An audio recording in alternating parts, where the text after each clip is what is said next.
ನಮಗೆ ಈಗ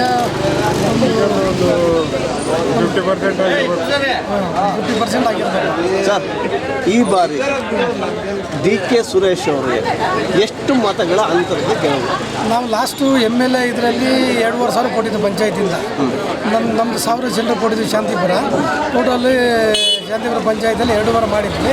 ಈ ಸತಿ ಇನ್ನೂ ಜಾಸ್ತಿ ಮಾಡಬೇಕು ಅಂತ ಒಂದು 5,000 ಕೊಡಬೇಕು ಅಂತ ಅಂದ್ಕೊಂಡಿದ್ದೀವಿ ಲೀಡು. 5,000 ಲೀಡ್ ಬರ್ತದೆ. ಓವರಾಲ್ ಎಷ್ಟು ಲೀಡ್ ಬರೋದು ಸರ್? ಕರ್ನಾಟಕನ ಓವರಾಲು ನಮ್ಮ ಪಂಚಾಯತಿಯಿಂದ ಆಗುತ್ತೆ. ಒಂದು 5,000 ಅಂತ ಹೇಳಿದ್ದೀವಿ. 5,000 ಲೀಡ್ ಕೊಡಬೇಕು.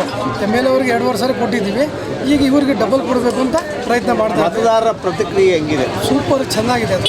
ಹೇಗೆ ಗೊತ್ತಾಗ ವಾಲಂಟ್ರಾಗಿ ಅವರು ಯಾಕಂದರೆ ಕಾವೇರಿ ವಾಟ್ರ್ ಹೇಳಿದ್ದಾರೆ. ಇನ್ನೊಂದು ಈ ವರ್ಷದಲ್ಲಿ ಕಾವೇರಿ ವಾಟ್ರ್ ಬರ್ತದೆ ಅಂತ ಹೇಳಿದ್ವಿ ನಾವೆಲ್ಲರೂ ಅಪಾರ್ಟ್ಮೆಂಟ್ಗಳಿಗೆ. ಮತ್ತು ಅವರೇ ಇನ್ವಾಲ್ವ್ ಆಗಿ ಯಾರು ಸೇಟುಗಳು ಇವರೆಲ್ಲ ಬಂದು ಆಗ್ತಿದ್ದಾರೆ ಕೆಲವರೆಲ್ಲ ಆಗ್ತಿದ್ದಾರೆ. ಸರ್, ಈ ಸಲ ಲೋಕಸಭಾ ಚುನಾವಣೆ ಡಾಕ್ಟ್ರು ವರ್ಸಸ್ DK ಅಂತ ಹೇಳ್ತಿದ್ದಾರೆ. ಏನು ಹೇಳ್ತೀರಾ ನೀವು?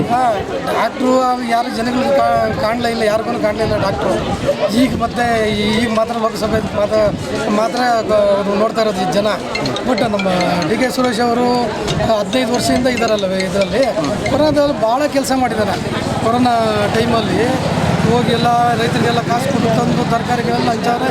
ನಾವು ಹಂಚಿದ್ದೀವಿ ಎಲ್ಲನೂ. ಬಟ್ ಇವ್ರು ಏನು ಮಾಡಿದ್ರಲ್ಲ, ಇವ್ರು ಏನೂ ಮಾಡಲಿಲ್ಲ. ಒಟ್ಟಾರೆ ಸುರೇಶ್ ಅವರ ಗೆಲುವು ನಿಶ್ಚಿತ. ಸರ್, ಗ್ಯಾರಂಟಿ ಯೋಜನೆಗಳು ಏನಾದರೂ ವರ್ಕೌಟ್ ಆಗ್ತಾ ಇಲ್ಲ? ಆಗ್ತಾಯಿದ್ದಾವೆ, ಅದು ಆಗ್ತಾಯಿದೆ. ಗ್ಯಾರಂಟಿ ಇನ್ನೂ ಆಗ್ತಾಯಿದ್ದಾವೆ.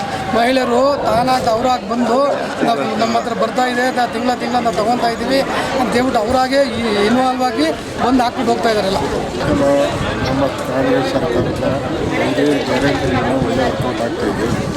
ಅದರಲ್ಲಿ ವಿಶೇಷವಾಗಿ ನಮ್ಮ DK ಸುರೇಶ್ ಅವರು ಮಾಡಿರೋಂಥ ಒಂದು ಕಾಮಗಾರಿಗಳು, ಅಭಿವೃದ್ಧಿಗಳು ಭಾರಿ ಚೆನ್ನಾಗಿದೆ. ಅವರು ಈ ಸಲ ಅವರು ಗೆದ್ದರೆ ಇನ್ನೂ ಜನಗಳಿಗೆ ಒಳ್ಳೆಯ ಅನುಕೂಲ ಆಗ್ತದೆ.